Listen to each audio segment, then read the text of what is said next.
Assalamualaikum warahmatullahi wabarakatuh dan selamat datang kembali di video pembelajaran pada mata kuliah pengembangan materi ajar bahasa dan sastra Indonesia. Ya, mahasiswa sekalian, di pertemuan kali ini, di pertemuan ke-8, itu kita akan membahas tentang media pembelajaran. Untuk materi yang pertama tentang apa sih sebenarnya media pembelajaran itu. Nah, sebenarnya banyak pakar yang memberikan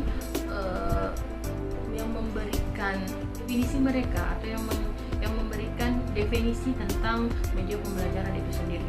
Namun secara umum kita bisa menyatakan bahwa media pembelajaran adalah media atau alat bantu yang bisa digunakan untuk menunjang pelaksanaan proses pembelajaran, itu baik berbentuk fisik maupun menggunakan perangkat lunak. Nah, untuk definisi media pembelajaran menurut beberapa ahli, bahwa menurut Hamali, media pembelajaran itu dapat digunakan untuk menyalurkan pesan.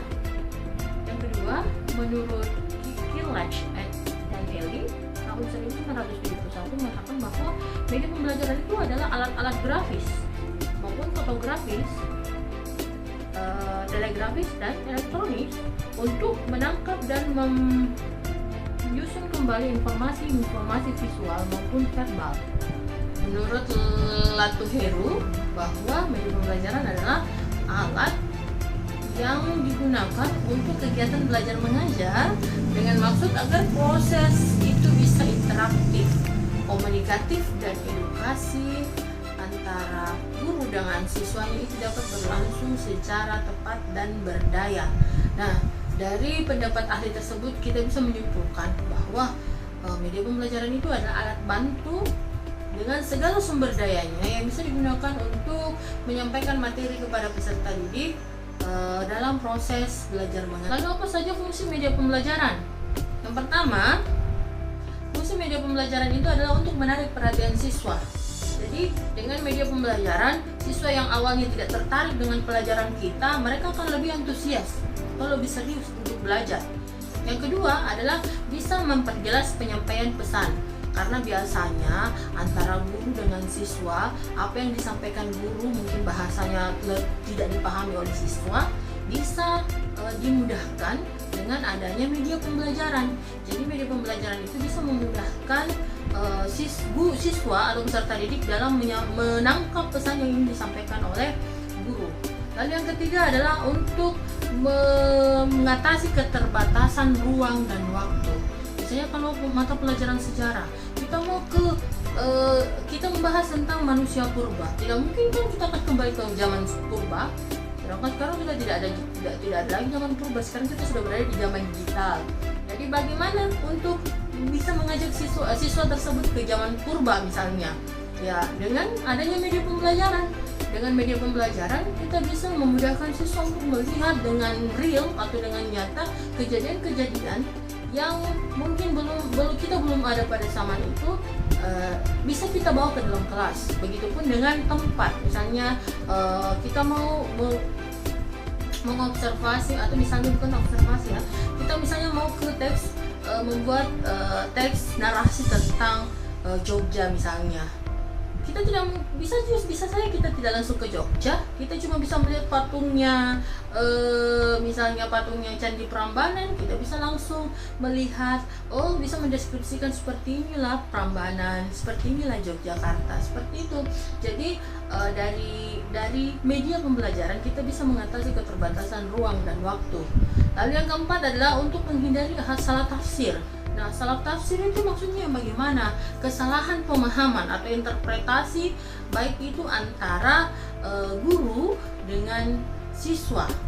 Jadi terkadang kan ada kesalahan sudut pandang yang berbeda-beda, apalagi manusia. Kita sebagai guru menghadapi beberapa kepala. Siswa itu punya karakter yang beda-beda. Dan biasanya dari info yang kita sampaikan terkadang menimbulkan salah tafsir antara siswa dengan siswa yang lain, atau antara guru dengan siswanya itu sendiri. Lalu bagaimana bisa menghindarinya? Melalui media.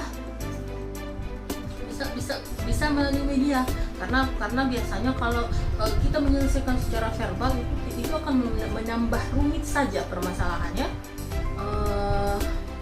Jadi penafsiran mereka akan sama terhadap materi yang dipelajari dengan adanya media pembelajaran, itu intinya. Lalu yang kelima itu adalah mengakomodasi perbedaan tipe belajar siswa. Nah, media pembelajaran ternyata bisa mengatasi perbedaan tipe belajar siswa, karena terkadang ada siswa yang lebih suka secara audio, ada yang lebih suka secara visual, ada yang lebih suka dengan tulisan. Nah, media pembelajaran ini memadukan ketiganya. Jadi siswa yang lemah pada satu bidang itu bisa teratasi atau tertutupi dengan media pembelajaran, sehingga mereka lebih memahami hal-hal yang menjadi kelemahan mereka. Dan yang terakhir, fungsi dari media pembelajaran adalah untuk mencapai tujuan pembelajaran secara efektif, bahwa proses pembelajaran yang terjadi di dalam kelas itu bisa diharapkan seyogianya itu bisa sukses sesuai dengan tujuan yang dicapai oleh tenaga pendidik melalui media-media pembelajaran yang mereka buat. Apa-apa saja jenis dari media pembelajaran itu? Bisa dilihat di slide-nya. Yang pertama adalah media cetak. Media cetak berbentuk cetak yang berasal dari teks dan gambar serta ilustrasi yang bertujuan untuk menyampaikan informasi dalam belajar. Contohnya, kita bisa lihat ada buku, ada modul, ada handout, ada poster, ada peta, ada guntingan koran, LKS dan sebagainya. Lalu yang kedua adalah media audio.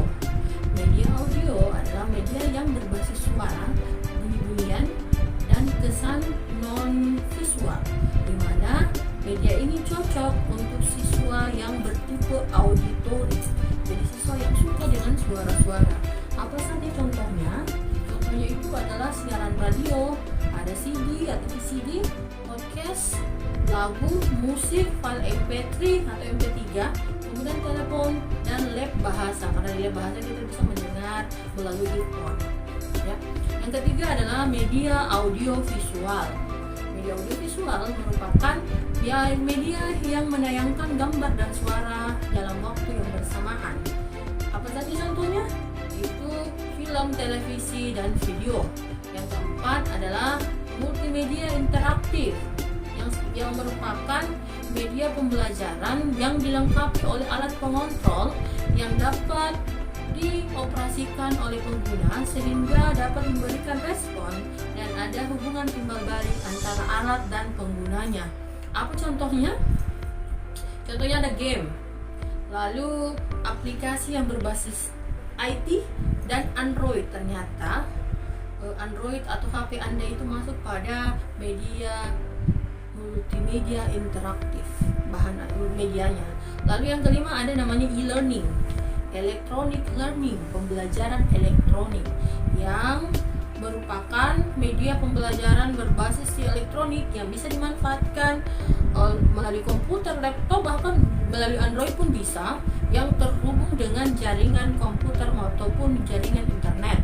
Jadi biasanya e-learning itu lebih banyak menggunakan internet, apalagi sekarang udah melalui smartphone Anda ya. Apa contohnya? Misalnya Edmodo, lalu ada LMS, ada Ruang Guru, ada Google Classroom. Itu semua contoh-contoh media pembelajaran yang berbentuk elektronik atau e-learning. Dan yang terakhir ada media realita. Itu merupakan media atau alat bantu yang terdapat di dalam kehidupan nyata kita. Jadi umumnya ini berupa realita dan biasa berupa benda-benda yang ada di sekitar kita dan bisa ditemukan. Apa contohnya? Misalnya berupa tumbuhan, misalnya bebatuan, bisa berupa mata uang, bisa berupa benda-benda yang lain yang berkaitan dengan pembelajaran atau materi pembelajaran yang sedang kita bahas. Slide. Oke. Jadi itulah tadi penjelasan tentang media pembelajaran. Mudah-mudahan bermanfaat. Demikian video kita kali ini. Salam sehat. Kita bertemu di video-video berikutnya. Assalamualaikum warahmatullahi wabarakatuh.